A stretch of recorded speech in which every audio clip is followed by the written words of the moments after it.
The day the HOA President parked her $100,000 SUV on my lawn was the day she learned that pride sinks faster than steel. But to understand how the ground swallowed her luxury vehicle, you have to understand how long she had been trying to bury me. I moved to Maple Ridge, a quiet suburban neighborhood outside Vancouver, after my husband Daniel passed away. Cancer took him in 8 months, leaving me with 2 kids, a half-paid mortgage, and a heart that felt permanently wintered over. The house wasn't fancy. The paint was fading, the grass slightly uneven, and the driveway had a crack running through it like a scar. But it was ours. It was the last place Daniel's laughter still echoed in the walls. Enter Patricia Langford, the HOA President. She drove a pearl-white European SUV worth more than my remaining mortgage. She wore tailored coats even in mild weather and spoke with the polished tone of someone who had never been told no. The first week I moved in, she knocked on my door with a clipboard and a tight smile. "Welcome to the community," she said. "We have standards here." Standards. That word followed me for months. A warning about my grass being half an inch too long. A notice about my mailbox leaning slightly left. A letter about my children's chalk drawings on the sidewalk. Each envelope felt like a quiet attack, a reminder that I didn't quite belong in her version of perfect. I tried to comply. I really did. But between working double shifts at the hospital in Burnaby and helping my son with math homework and my daughter with her nightmares about losing me too, perfection wasn't my priority.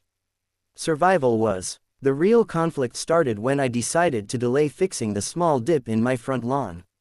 It wasn't visible unless you stood at a certain angle. After a particularly rainy spring, the ground near the curb had softened. A city inspector had already placed a small orange utility flag weeks earlier, marking underground drainage work scheduled for late summer. They had warned residents not to park heavy vehicles on the lawns because of unstable soil above the aging stormwater pipes. I mentioned this casually at the monthly HOA meeting when Patricia criticized my uneven landscaping. She dismissed it with a wave. If you maintained it properly, it wouldn't be an issue. I felt my cheeks burn, but I stayed quiet. 2 weeks later, it happened.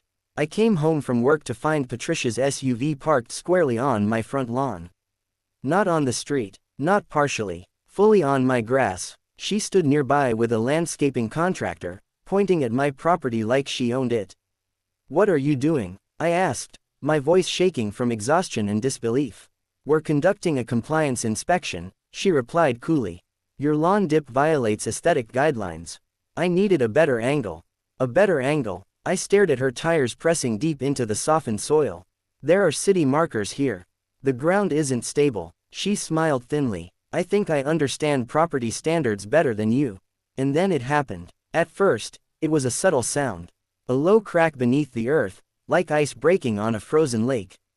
The contractor stepped back. Patricia frowned. One of the rear tires sank slightly. She gasped. "What?" The ground gave way in a sudden, horrifying motion. Not a dramatic movie explosion. Just a heavy, sickening collapse. The old stormwater pipe beneath the surface caved in under the SUV's weight.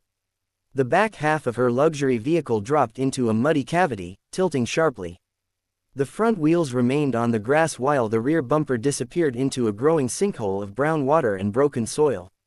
For a moment, there was silence.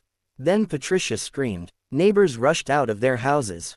Someone called emergency services. I stood frozen, my heart pounding, watching the woman who had made my life miserable stare at her sinking pride and joy.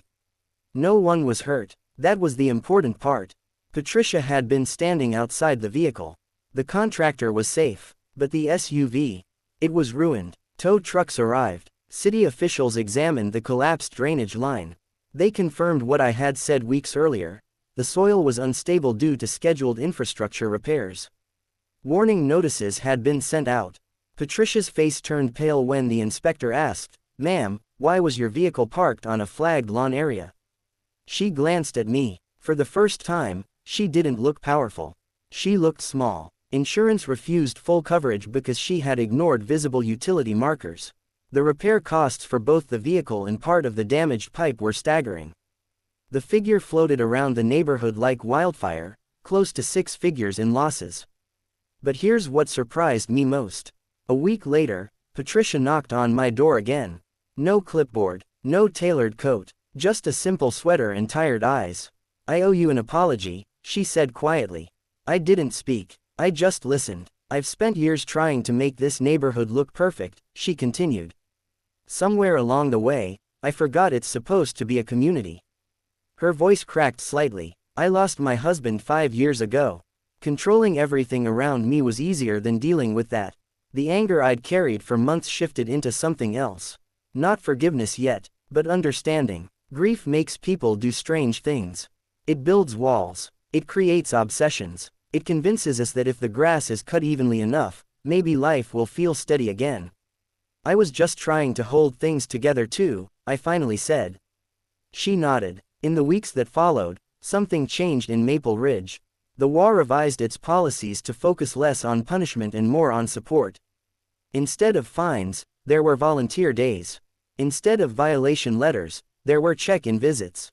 Patricia even organized a fundraiser for infrastructure improvements after the sinkhole exposed how outdated the drainage system was. My lawn was repaired by the city at no cost to me. One evening, as I watched my kids play on freshly laid sod, Patricia walked by on foot. No SUV, just sneakers and a soft smile. Ground seems stable, she joked gently. I laughed for the first time in a long while. That day taught me something important.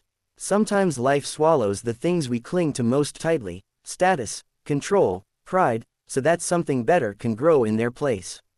The ground didn't just swallow a $100,000 SUV. It swallowed resentment, and in its place, something far more valuable began to rise.